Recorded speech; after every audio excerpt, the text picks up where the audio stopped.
سلام دوستان، خوش اومدید به کانال رادیو اکتیو.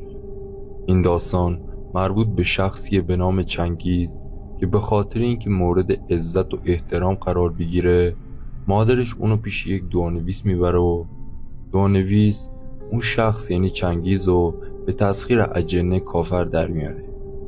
تا اینکه میگذره و یک روز شخصی پیدا میشه که معلوم نبوده کی است و از کجا اومده و داخل یک چشمه هم زدن چنگیز رو نجات میده. بعدن خبر میرسه که همون دعانویسی چنگیز رو به این روز انداخته جنازش داخل دره پیدا کردن. شما هم اگر داستان ترسناکی دارید میتونید با آیدی تلگرامی که میبینید ارسال کنید. ممنونم. سلام، این داستان مربوط به 30 سال پیش، یعنی زمانی که مدرسه میرفتم و مربوط به یکی از همکلاسیام به اسم چنگیزه. چنگیز اصلا اسمش به قیافش نمیخورد. تک فرزند خونواده بود و لوس و نونور. حسابی هم لاغرندام و مردنی بود. به خاطر بچه ننه بودنش شده بود سرگرمی بچه های مدرسه. فقط کافی بود یکی بهش بگه بالای چشمات ابروه، سری بغض میکرد و چشماش پر از اشک میشد. یک بار معلم داشت برامون دیکته میگفت که دیدیم از وسطای کلاس صدا گریه میاد. آقای رجبی معلم گفت چیه چنگیز؟ باز چی شده؟ چنگیز بغضش ترکید و زد زیر گریه. گفت آقا تون میخونی، عقب افتادم.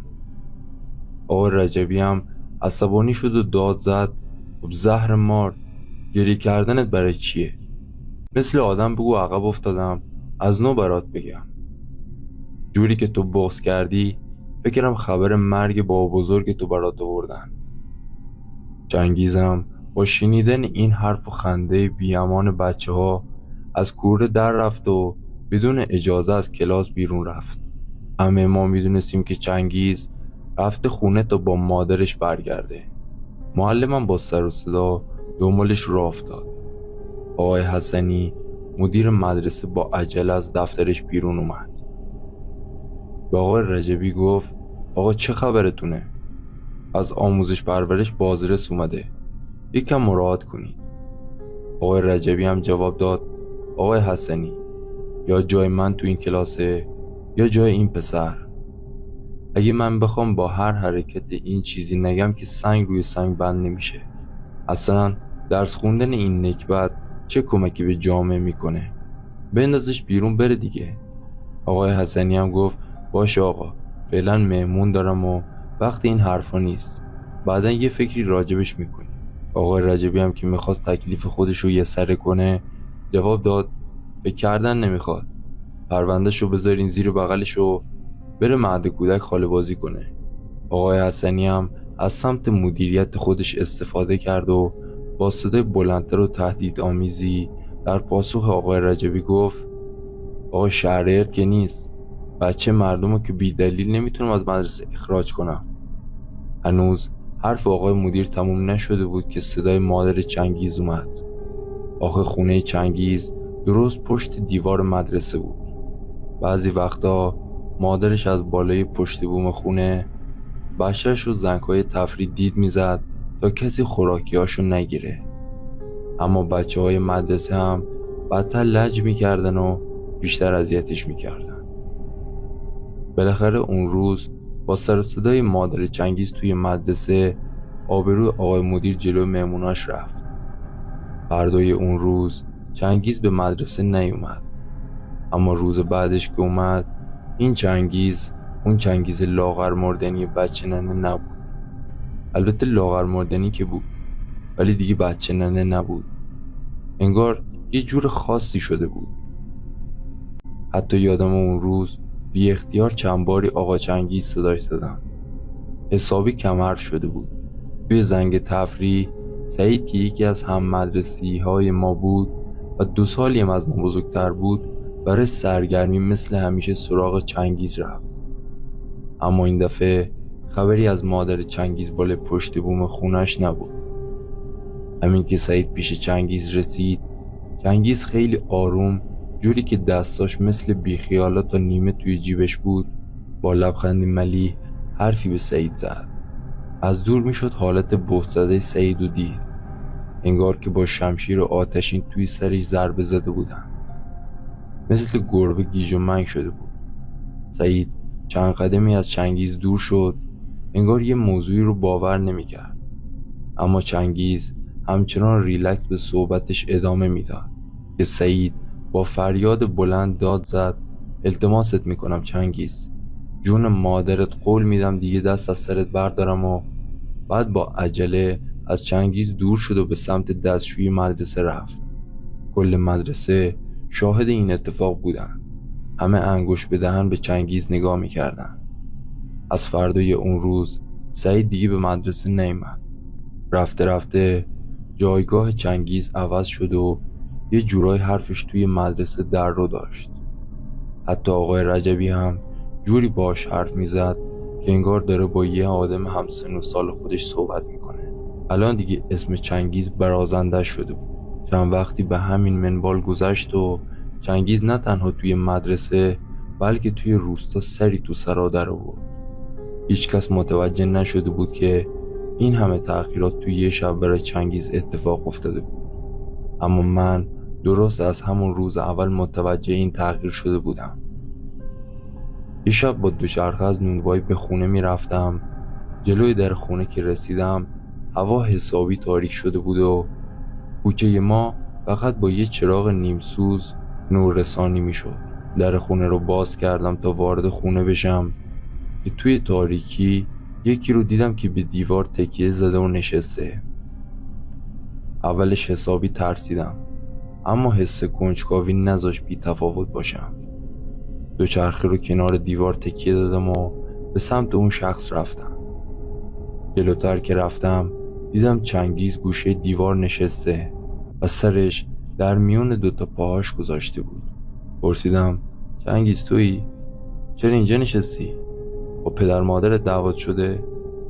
اما چنگیز هیچ کدوم از سوالای من رو جواب نداد. یهو صدای خورناسی مثل خورناس گرگ سر داد و سرش رو آروم بالا برد و زیر چشمی به سر تا پای من نگاه کرد. از سفیدی چشماش خون میبارید و سیاهی چشماش هم سفید بود. و هر لحظه صدای خورناسش بلندتر و وحشتناکتر میشد. میخواستم فرار کنم اما خجالت میکشیدم. فکر میکردم چنگیز سر کارم گذاشته. حالا اگه ترسمو برو خودم میآوردم شاید تو مدرسه با بچه ها منو مسخره میکردن، مخصوصا حالا که بروبیایی برای خودش تو مدرسه درست کرده بود. اما توی این فکرها بودم که نعره‌های عجیب چنگیز بلند شد.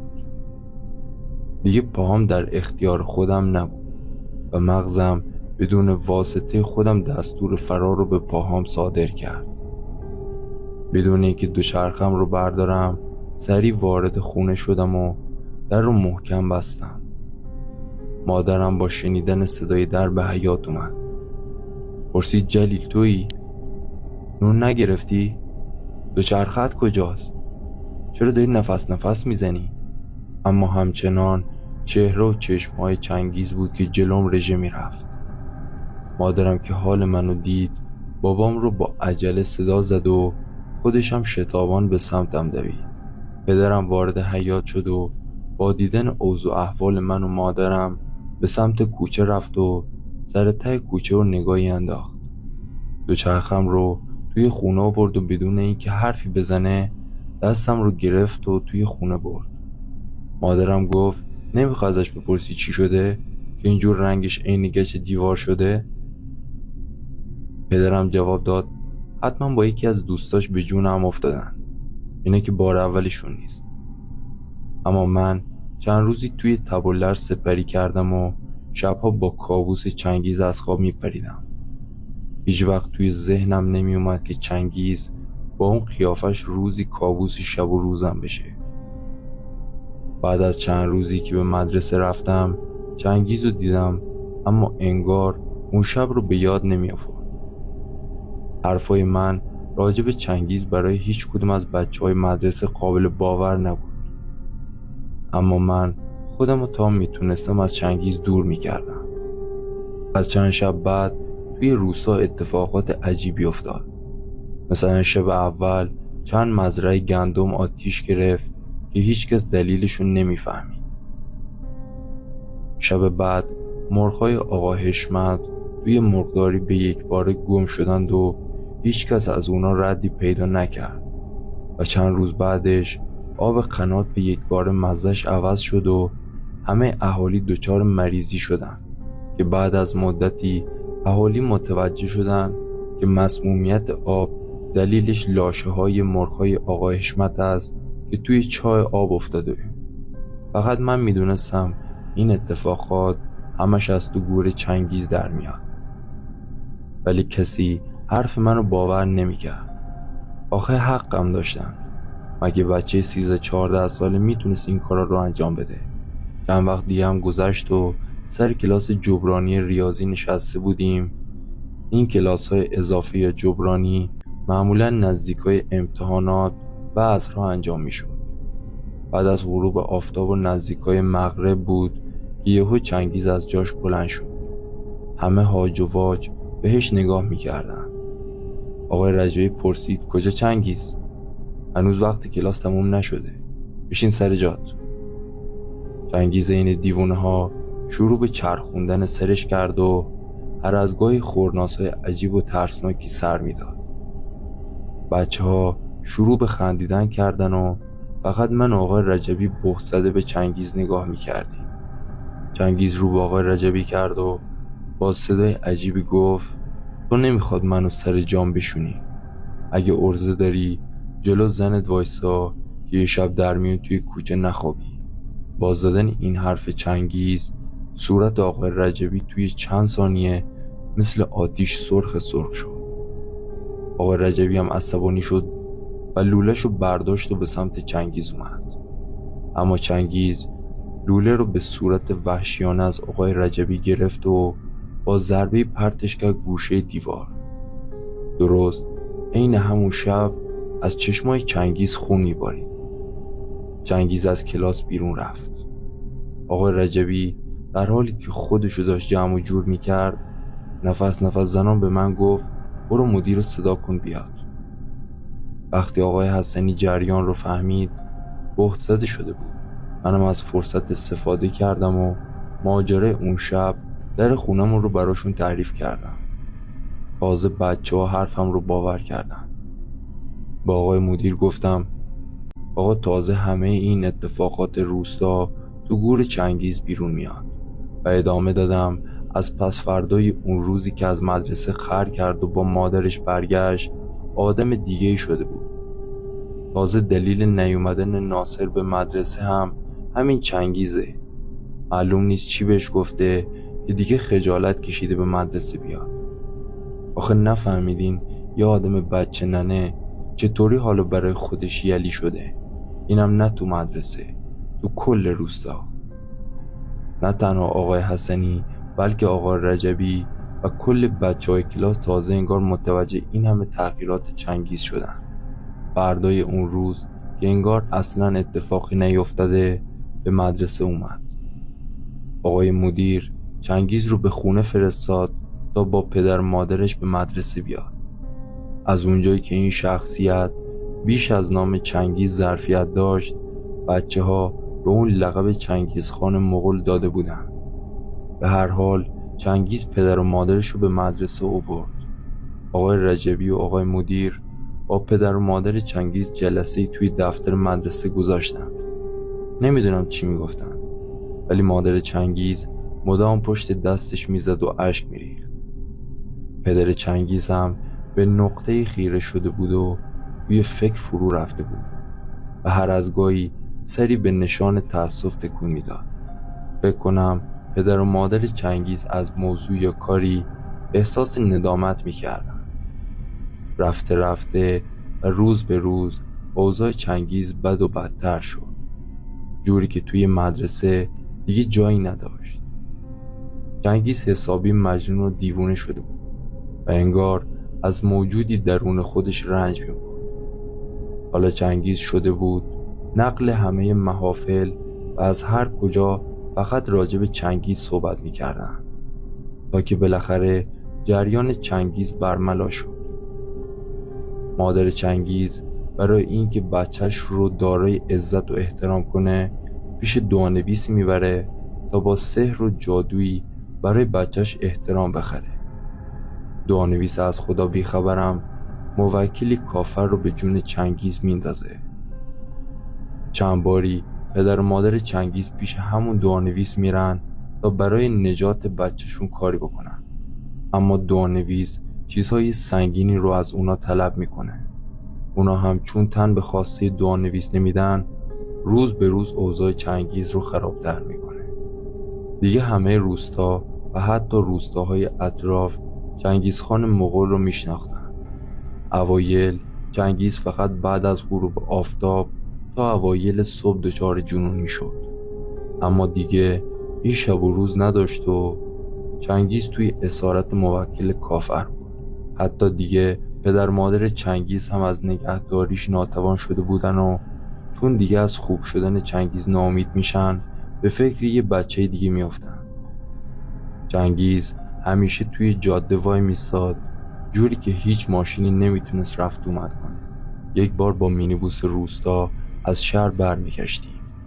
وقتی مینیبوس به جاده گردنه روستا رسید، باز چنگیز جلوی راهش قرار گرفت و از عبور اون مینیبوس جلوگیری کرد. از توی مینیبوس پیرمردی با محاسن سفید پیاده شد که اصلا توی راه این پیرمرد رو توی ماشین ندیده بودم. اون پیرمرد به سمت چنگیز رفت و با چنگیز دقایقی چشم به چشم بود. بعد از چند لحظه چشمای چنگیز سرخ و خونین شد و نعره‌های بلند چنگیز تمام فضا رو پر کرده بود. اون پیرمرد یهو یک کف دستش رو روی پیشونی چنگیز و کف دست دیگه‌شو روی سر چنگیز گذاشت و با زبونی عجیب شروع به خوندن چیزهایی میکرد. چنگیز شروع به دست و پا زدن کرد، اما قدرتی که خودش رو از زیر دستای پیرمرد بکنه رو نداشت و با صدای کلفت و عجیبی شروع به فحاشی کرد. پیرمرد همچنان به کارش ادامه میداد و صدای خرخر کردن چنگیز بلند شد. انگار داشت خفه میشد. حدود نیم ساعت این کار ادامه داشت و صدای فریاد چنگیز تمام جاده رو روی سرش گذاشته بود. یهو یه دود سیاهی از چشم و گوش و دهن چنگیز بیرون اومد و به هوا رفت. چشمای چنگیز به حالت اولش برگشت. انگار حالش خوب شده بود. چنگیز آج و واج یه چرخی به اطراف زد و بیهوش روی زمین افتاد. همه ما به دور چنگیز جمع شدیم. وقتی چنگیز به هوش اومد و حالش خوب شده بود، اما دیگه خبری از اون پیرمرد نبود. انگار وقتی همه ما دور چنگیز بودیم اون پیرمرد غیب شده بود. اصلا نفهمیدیم از کجا اومد و به کجا رفت. اما اتفاق جالب این بود همون روزی که حال چنگیز خوب شد، جنازه اون دعانویس روستا رو توی دره پیدا کردن. همه میگفتن که اون جن موکل دنبال قربانی بود و چون از چنگیز جدا میشه سراغ همون دعانویس میره و انتقامشو میگیره. بالاخره چنگیز حالش خوب شده به مدرسه برگشت، اما دیگه یه بچه نرمال درست و حسابی شده بود. چنگیز همیشه از مکان عجیبی صحبت میکرد و میگفت من تمام عاقبت مردم روستا رو میدونم. منم چون چند بار این حرف رو ازش شنیده بودم یه بار عصبانی شدم و داد زدم تو عاقبت خودتو بدون چی میشه، مردم روستا رو بیخیال. چنگیز گفت من گم میشم، نمیدونم کی و چی جوری گم میشم که هیچ کس اثری ازم پیدا نمیکنه. به مادر من بگین منتظر من نمونه و اون یکی بچهش رو بزرگ کنه. فقط عین من بارش نیاره. بهش عزت نفس یاد بده که دیگه مجبور نباشه همه جا دنبال بچهش راه بیفته و مواظبش باشه تا بچهش هم با عزت نفسی که داره بفهمه و هر شرایطی چی کار باید بکنه که دیگه مجبور نشن کمکاری خودشون رو با دعا و طلسم پوشش بدن. چند سالی گذشت تا حرفای چنگیز 13-14 ساله رو بفهمم. عاقبت چنگیز تو دوره جنگ به سربازی رفت و مفقود الاثر شد و فقط از چنگیز دلاور یه اسم باقی موند.